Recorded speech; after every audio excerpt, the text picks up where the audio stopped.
Carmen Capra é doutora em Educação pela URGS, mestre em Educação pela URGS também, especialista em produção de imagens com meios tecnológicos pela UX, graduada em licenciatura plena em Educação Artística pela UX, é professora adjunta da Universidade Estadual do Rio Grande do Sul, nas áreas de História, Teoria e Crítica da Arte e de Metodologia e Prática do Ensino. Tem experiência na área de arte, com ênfase em formação docente e educação em artes visuais. Participa do projeto de pesquisa O Campo Expandido da Arte e da Docência, aproximações, tensões, processos e práticas artísticas contemporâneas. Carmen. E é integrante do grupo Flume Artes Visuais. Obrigada, boa tarde. Que bom estar aqui de novo. Agradeço o convite, espero contribuir de alguma forma. E eu fiz um exercício também com as perguntas, que foi a orientação que a gente recebeu, e eu fiz um exercício mais minucioso, acho, com as palavras mesmo, né? Então, eu não tinha me dado conta que as perguntas eram retiradas da pesquisa, mas eu olhei aquilo e pensei, como é que eu vou operar sobre isso, como é que eu vou trabalhar, então eu fiz o seguinte. Ali estão as perguntas, né? A sala de aula como espaço de criação, nananã, e eu fui grifando em cores as partes que eu achava que eu podia trabalhar, né? Então, é sobre essas partes coloridas, vermelha, verde, azul, enfim, laranja, que eu vou conversar hoje. Então, eu fiquei pensando sobre encontros entre arte e educação, né? Uma expressão, assim, bastante conhecida, bastante divulgada, que a gente se debruça a estudar, a pensar como fazer, né? Eu falo sobre isso há muitos anos, né? E sempre pensando sobre isso, e quando eu coloquei ali, tem nos levado a exercitar um modo acostumado de pensar. Esse nos levado, eu estou pensando em alguém que entrou na licenciatura no início dos anos 90, né? E que acompanhou Tá dando microfonia, sou eu? Ou só eu estou ouvindo? Bom, talvez seja isso, né? Mas ok. Então, que acompanhou toda a luta para colocar arte no currículo escolar de verdade, pela lei, né? Então, é uma pessoa de quase 50 anos que está nesse lugar há um tempinho, né? Então, vou falar dessa perspectiva também e de alguém que se formou no interior do Estado, né? A gente está aqui falando de Bienal do Mercosul, mas a Bienal também sempre teve uma preocupação de se alargar pelo Estado e também por uma região mais expandida ainda que o Estado. Mas eu, como uma moradora da Serra, sempre tive que fazer muito esforço para chegar na Bienal do Mercosul, né? E imagino que tenha pessoas que tinham que fazer muito mais esforço do que eu na Serra, que até na terceira Bienal tivemos um braço da Bienal lá na universidade onde a gente estudava, né, Karine?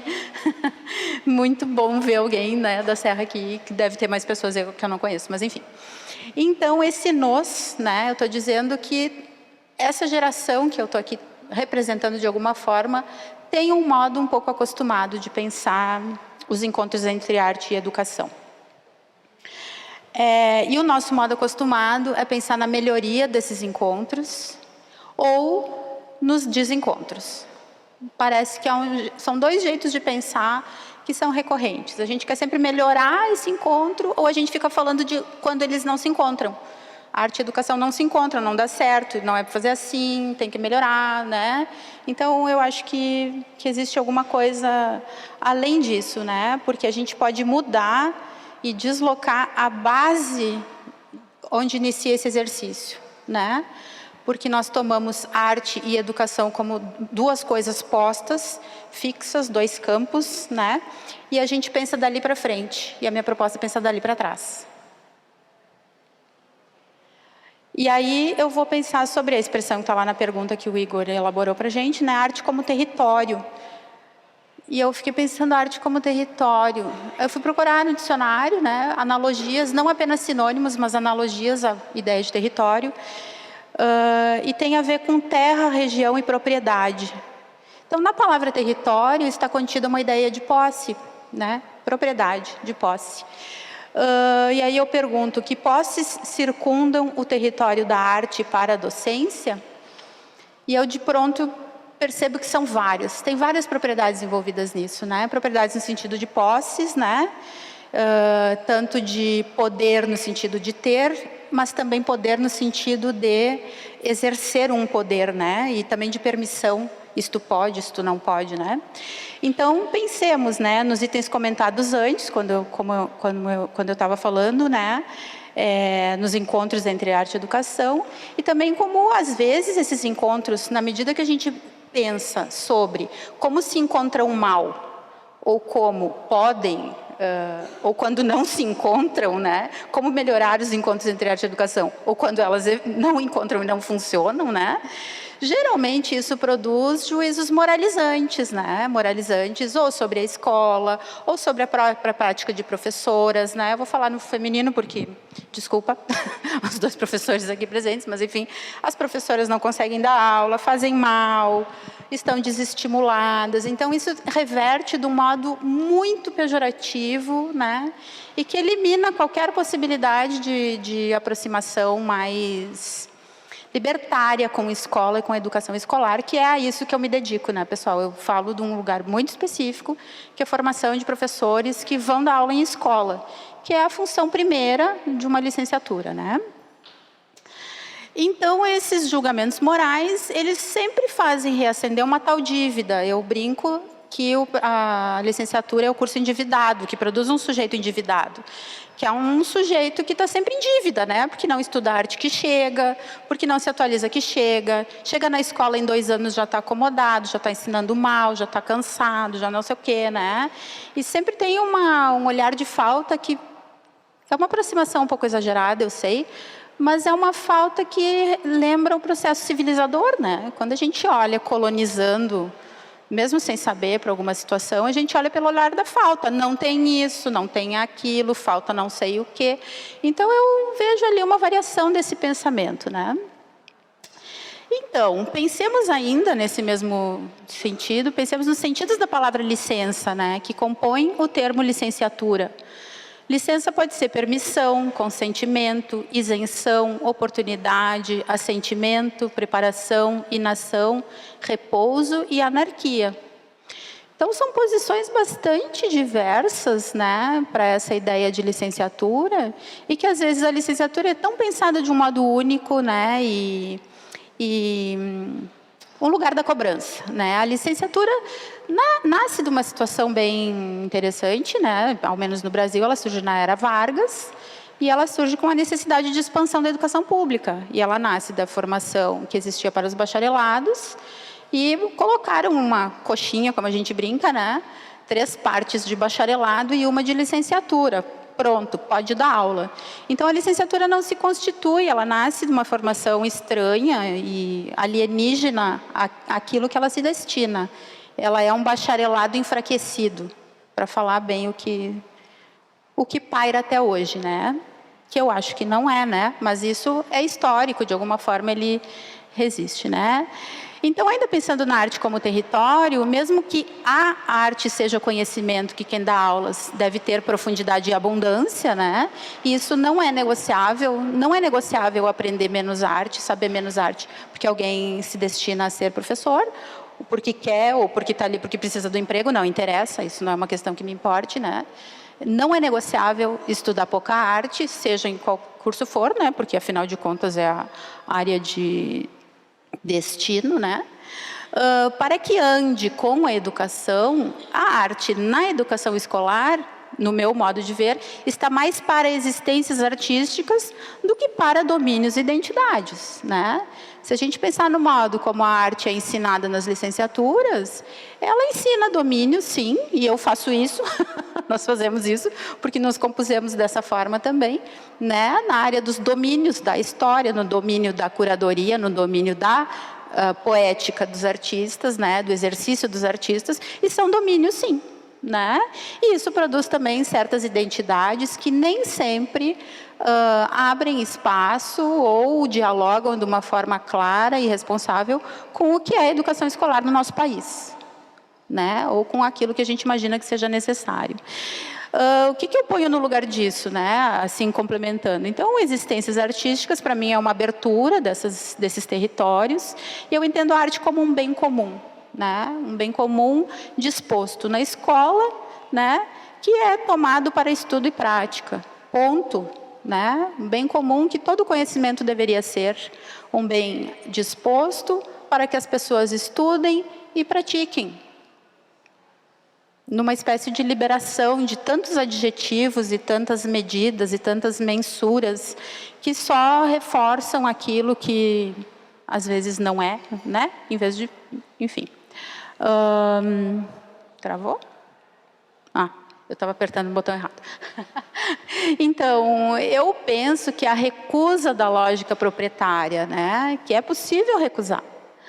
E a liberação da experiência com a arte, demarcada pelo território de origem, apenas ou exclusivamente demarcada pelo território de origem, precisam começar na licenciatura, onde a licença, no meu ponto de vista, é potência e não domínio.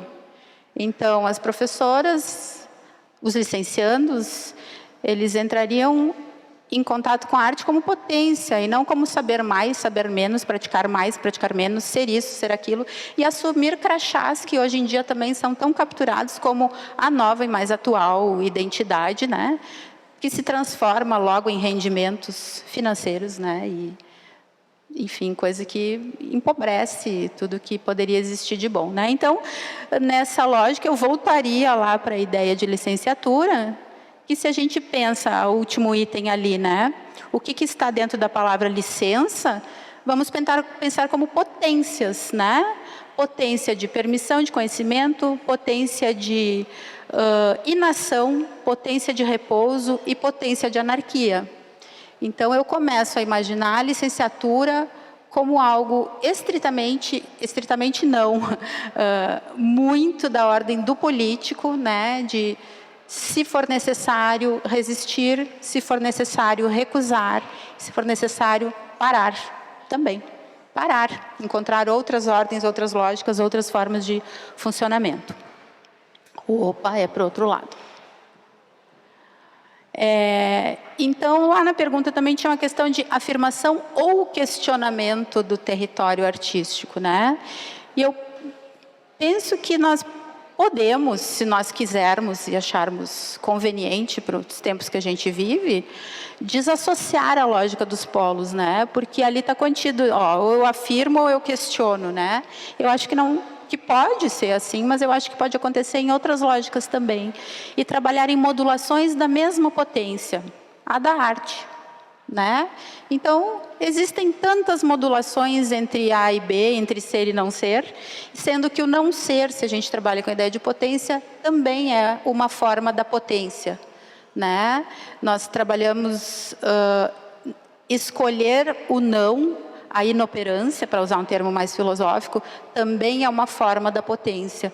Então, não vejo como problema professoras que não são artistas. Não vejo como um problema artistas que não trabalham em escola, até porque artista tem outra formação, né? Mas falando especificamente da licenciatura, se a pessoa se forma professora, ela é professora, ponto. Né? E o campo de trabalho da licenciatura, se conseguir, né, abrir o território das posses e dos domínios, a gente pode abrir também para existências que podem vir a ser também pela sua inoperância, né? Então, é nesse sentido que eu vou propor, então, que na formação docente e depois da formação, no exercício docente, né, se trabalha, então, com o estudo e prática da arte, liberando espaço ao lado dos adjetivos territoriais. E aqui, claro, tem um fundo teórico, né, mas ao lado dos adjetivos territoriais são aqueles que nos identificam com crachás, com identidades fixas, muito bem localizadas em territórios, seja da arte ou da educação. Na educação também tem crachás muito autocolantes, né, que a gente assume com bastante facilidade, né? Então, abrir espaço ao lado. A gente não pode se desfazer dos campos de origem, né? Porque aí sim estaríamos na lógica do extermínio, né? Mas a gente pode abrir espaço ao lado para algo que a gente não sabe a forma que tem. E essa forma pode ser, inclusive, uma não forma, né? Também trabalhar com o Estatuto de Igualdade entre as as inteligências e as imagens, principalmente entendendo que no campo acadêmico, principalmente na licenciatura, que é do que eu estou falando, a gente sabe que pouco espaço tem para a produção que os alunos fazem antes de entrarem nesses cursos. Né? Eu tenho observado há uns anos como a gente consegue, de uma forma um pouco perversa, romper os laços com as imagens que as pessoas trazem das suas casas. Né? As imagens das suas culturas, as imagens que elas faziam, porque em alguma medida um curso universitário, ele mostra formas mais elaboradas e mais legítimas de produzir arte. E de alguma forma a gente vai dizendo, olha, aluna, vai fazendo tua arte por aqui. Olha, aluno, vai atuando desse jeito, é mais reconhecido pela arte contemporânea, por exemplo. Né? Isso é uma ênfase que a gente faz na medida em que o ensino ele mostra coisas que a gente considera importantes e aquilo vai fazendo um desenho de um sujeito. Né? E aí a gente vê, por exemplo, alunos que têm extremo interesse em desenhos hiperrealistas, não tem lugar para essa gente na universidade. A gente tem alunos que têm cultura indígena, alunos que têm, enfim, que têm N vínculos com mangá, com seja lá o que for, e isso não cabe na graduação. Né? Então, a gente tem que prestar atenção a isso. Né? Buenas, vou passar porque já falei.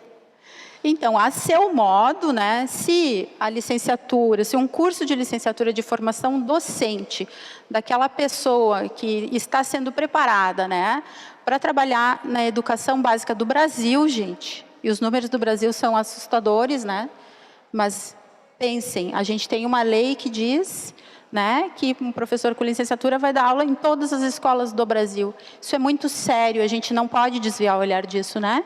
Então, eu acho que deste modo, ou melhor, ao seu modo, essas seriam respostas éticas da educação para a arte. Que o trabalho da educação sobre a arte, no seu encontro, no seu caminhar junto com a arte, né, seria perturbar e modular o estatuto territorial da arte. Eu entendo que essa seria uma tarefa política e a tarefa da educação para nesse trabalho, enfim, né? Então, sobre a sabotagem do que está sedimentado, né? O que eu considero sedimentado? Aquilo que é autorreferente e especializado e validado. Acredito que isso seja algo para a gente prestar atenção, né? E o meu choque com algo completamente diferente foi o Armazém de Histórias Ambulantes, coordenado pela Ana Flávia Baldiceroto, que é uma arte feita na rua, na praça, completamente improvável, completamente impossível, mas algo que me perturbou de forma profunda, né? Então, eu fui encontrar um outro modo de pensar na rua, no imponderável, naquilo que não se repete, né? Que é um trabalho, enfim, que acontece no Parque da Redenção. Quem não conhece pode procurar por esse nome, né? Coloquei ali alguns autores de fundo para essa fala, enfim, que eu estou fazendo, né? E penso que sabotagem e profanação talvez é parecido, né? Mas profanar vem de tirar do templo, tirar do fanum. Fanum é o templo, né? E a gente tira o que do templo? Ora, o que estiver sacralizado, né? E a gente põe aonde? A gente põe não no território, mas a gente põe no chão, onde todo mundo pisa. A gente tiraria, né? Faria um esforço para que as coisas que estão no templo venham à terra dos homens, a nossa terra onde nós estamos, né? Então, sala de aula, para mim, é o encontro comum, é estar com e estar sem os territórios, os domínios, né?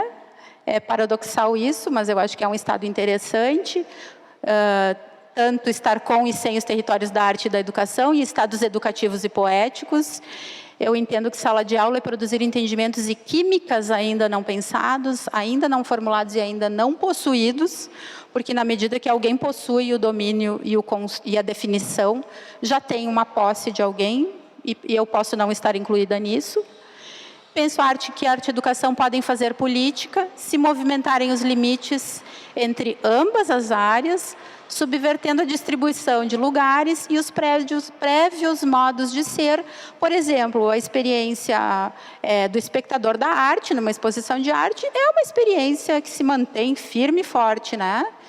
E é uma experiência dada. Ela é boa, sim, ela é muito bacana, ela é muito importante, mas ela também vem reiterar lugares e uma tal forma de experiência. Em que medida quem dá aula de arte em escola reverencia essa experiência?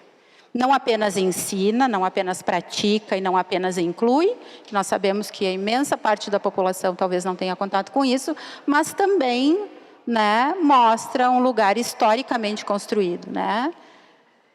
Então, é isso. Termino com a imagem do post, que eu achei muito feliz, né? Gostei de ver um menino negro, assim como eu estou aqui no meio de 2 professores negros, que é uma alegria. E é isso. Muito obrigada.